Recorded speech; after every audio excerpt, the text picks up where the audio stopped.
그날은 그냥 평범한 저녁이었어요. 퇴근하고 늘 가던 식당에서 마주 앉았죠.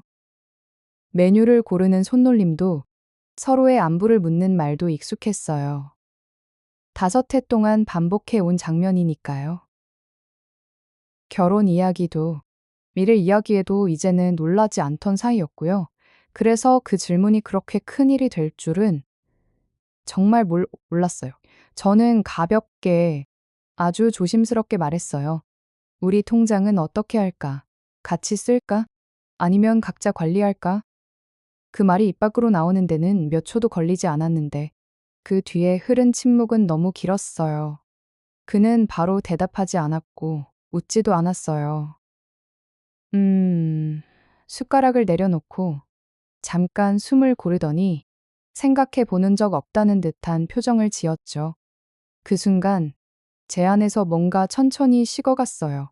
이 사람이랑 나는 같은 방향을 보고 있다고 믿었는데 사실은 각자 다른 곳을 보고 있었구나. 그런 생각이 들었거든요. 우리는 사랑으로 시작했지만 어느새 계산을 피할 수 없는 지점에 와 있었어요. 집, 대출, 부모님, 그리고 돈 다들 결혼하면 자연스럽게 겪는 이야기라고들 하잖아요. 저도 그렇게 생각했어요.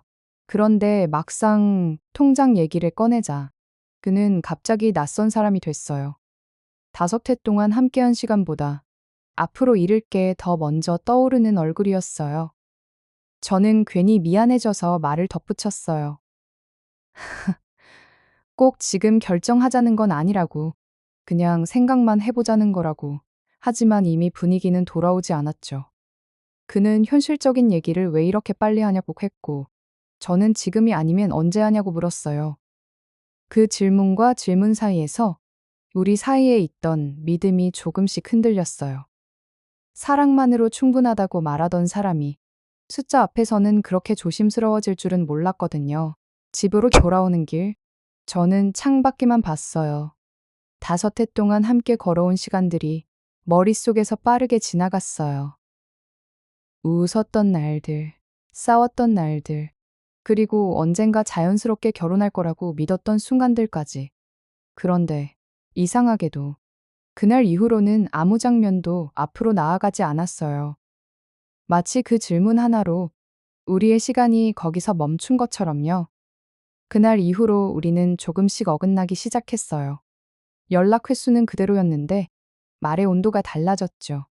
예전에는 아무 말이나 던져도 웃음으로 돌아왔는데 이제는 한 번 더 생각하게 됐어요. 괜히 통장 이야기를 꺼냈나? 내가 너무 앞서간 건가? 그런 생각이 밤마다 반복됐어요. 그는 여전히 다정했지만 중요한 얘기만 나오면 말을 돌렸어요.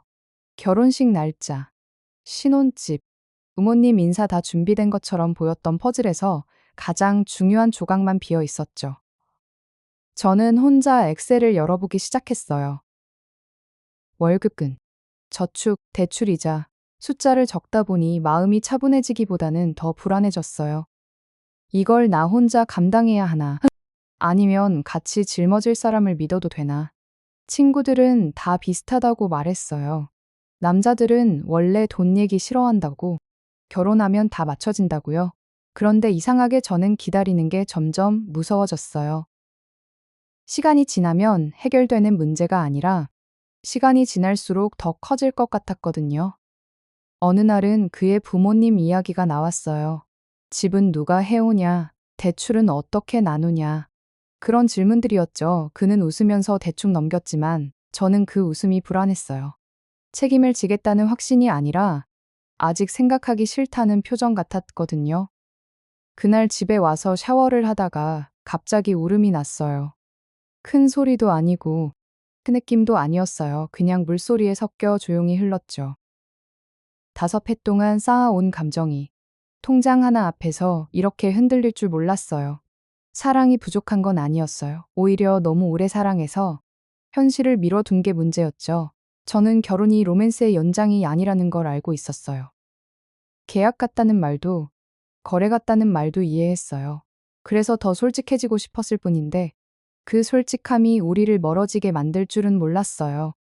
그와 마주 앉아 있어도 마음은 계속 계산기를 두드리고 있었어요. 사랑과 숫자를 동시에 안고 가는 게 이렇게 어려운 일인지 그때 처음 알았어요. 그래서 저는 작은 신호들을 놓치지 않으려 했었어요. 대화 중에 잠깐 멈추는 숨, 질문을 피할 때의 시선, 책임이라는 단어 앞에서 흐려지는 말끝. 이런 것들이 괜히 예민해서 보이는 건지 아니면 정말 중요한 경고인지 헷갈렸죠. 어느 주말 예물 보러 가자는 말을 꺼냈을 때도 그는 바쁘다며 미뤘어요. 일이 많다는 이유였지만 마음은 이미 멀어진 것 같았어요. 저는 혼자 카페에 앉아 반지를 검색했어요.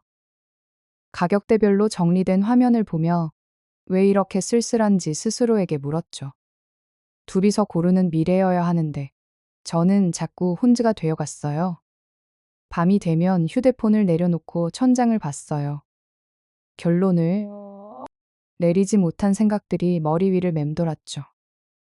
헤어질 이유를 찾고 싶은 건지, 붙잡을 핑계를 찾는 건지 저도 잘 몰랐어요. 다만 확실한 건 통장 이야기를 꺼낸 순간부터 저는 이전의 나로 돌아갈 수 없었다는 거예요. 모르는 척 넘기기에는 이미 너무 많이 알아버렸거든요. 그 사실이 무겁게 가슴을 눌렀고 선택의 시간이 가까워지고 있다는 느낌이 들었어요. 피할수록 더 분명해지는 현실 앞에서 저는 계속 숨을 고르고 있었어요. 아직은 결정을 말로 꺼내지 않았지만 마음은 이미 여러 번 그 끝을 다녀왔어요. 조용한 밤마다 스스로에게 묻고 또 물었죠. 우리가 정말 같은 삶을 꿈꾸고 있는지. 그 질문이 답이 될 때까지 제 시간은 여전히 그날에 머물러 있었어요.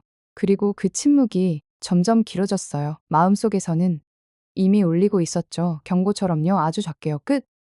그 침묵이 길어질수록 저는 더 많이 생각하게 됐어요. 만약 우리가 결혼을 하지 않는다면 이 5해는 뭐가 되는 걸까? 실패일까? 아니면 필요한 과정이었을까? 그는 여전히 일상적인 연락을 했고 저는 여전히 답장을 했어요. 겉으로 보기엔 아무것도 변하지 않은 것처럼요. 하지만 마음속에서는 이미 줄다리기가 시작된 상태였죠. 한쪽에서는 여기까지 왔는데 버티면 되지 않느냐고 말했고, 다른 한쪽에서는 지금 멈추지 않으면 더 늦어질 거라고 속삭였어요. 결정하지 않는 게 가장 편했지만 동시에 가장 잔인했어요. 어느 날은 회사 선배와 술을 마시다 이런 얘기를 들었어요. 결혼은 사랑의 완성이 아니라 생활의 시작이라고요. 그 말이 이상하게 가슴에 꽂혔어요. 저는 사랑을 증명하려고 결혼을 생각했던 게 아니라 같이 살아갈 수 있는 사람인지 확인하고 싶었던 건데 그 경계가 흐려져 있었던 거죠. 집에 돌아오는 길에 괜히 휴대폰을 켜서 예전 사진들을 봤어요. 여행 가서 찍은 사진, 웃고 있는 얼굴들. 그때의 저는 아무것도 계산하지 않았어요. 그냥 좋아했고, 믿었고, 함께 있으면 충분하다고 생각했죠. 그런데 지금의 저는 같은 사진을 보면서도 마음이 복잡했어요. 저 웃음 뒤에 어떤 현실이 기다리고 있었을지, 왜 아무도 그 얘기는 하지 않았을까? 며칠 뒤 다시 한번 통장 이야기를 꺼냈어요. 이번에는 더 차분하게 감정 없이요. 그런데 그는 또다시 말을 흐렸고, 아직 그럴 단계는 아닌 것 같다고 했어요. 그 말이 저를 더 아프게 했어요. 우리는 이미 예비부부처럼 살고 있었는데, 책임만 빼고요. 그 순간 깨달았어요. 그는 준비가 안 된 게 아니라, 준비하고 싶지 않은 거였다는 걸요. 저는 더 이상 설득하지 않았어요. 누군가를 미래로 끌고 가는 건 사랑이 아니라는 걸 알게 됐거든요. 사랑은 같이 걷는 거지. 한 사람이 다른 사람을 끌어당기는 게 아니잖아요. 그날 밤 저는 오래 울었어요. 이유 없이 터진 울음이 아니라 너무 많은 이유가 한꺼번에 밀려왔어요. 후회도 있었고, 안도감도 있었고, 아직 말하지 못한 이별의 그림자도 있었죠. 이상하게도 울고 나니 조금 가벼워졌어요. 선택이 가까워졌다는 느낌 때문이었을까요? 며칠 후 그는 아무 일 없다는 듯 주말 계획을 이야기했어요. 저는 잠시 망설이다가 다음에 이야기하자고 말했어요. 그 한마디에 그의 표정이 잠깐 굳었죠. 아마 그도 느꼈을 거예요. 우리가 더 이상 예전처럼 돌아갈 수 없다는 걸요. 저는 그날 처음으로 다소 해라는 시간이 끝날 수도 있겠다는 생각을 했어요. 무섭기도 했지만 동시에 숨이 트이는 기분도 들었어요. 모든 관계가 끝으로 가는 건 아니지만 어떤 관계는 끝을 통해서만 완성된다는 걸 그때 조금 이해하게 됐어요. 그리고 제 시간은 다시 아주 느리게 움직이기 시작했어요. 앞으로 가는 방향은 아직 모르겠지만 적어도 멈춰 있지는 않았어요. 마지막으로 그를 만난 날은 이상할 만큼 담담했어요. 울을 준비를 하고 나갔는데 눈물은 나오지 않았죠. 우리는 카페에 앉아 있었고 저는 미리 준비해온 말을 천천히 꺼냈어요. 더 미루고 싶지 않다고. 이대로는 결혼을 말할 수 없다고요. 그는 한참을 듣고만 있었어요. 변명도 설득도 없었죠. 그 침묵이 오히려 답처럼 느껴졌어요. 5회를 함께한 사람과의 마지막 대화가 이렇게 조용할 수 있다는 게 조금은 슬펐고 조금은 현실적이었어요. 우리는 서로를 미워하지 않았고 큰 잘못을 따지지도 않았어요. 다만 같은 삶을 그리지 못했다는 사실만 남았죠. 헤어지고 나서 집으로 돌아오는 길. 저는 생각보다 괜찮았어요. 물론 마음 한쪽이 비어 있었지만 동시에 묘한 안도감도 있었어요. 이제 더 이상 계산하지 않아도 된다는 느낌. 혼자서라도 내 기준을 지킬 수 있다는 감각이었죠. 며칠이 지나고 나서야 실감이 났어요. 아침에 눈을 떴을 때 연락할 사람이 없다는 것, 주말 계획을 혼자 세워야 한다는 것, 그제야 조금씩 아파왔어요. 하지만 그 아픔은 후회와는 달랐어요. 잘못된 길에서 돌아 나왔다는 통증에 가까웠죠. 사람들은 묻더라고요. 그렇게 오래 만났는데 아깝지 않냐고. 저는 웃으면서 대답했어요. 아깝지 않다고 하면 거짓말이지만 다시 돌아가고 싶지는 않다고요. 사랑했던 시간은 사라지지 않아요. 다만 그 사랑이 결혼까지 데려다 주지 못했을 뿐이죠.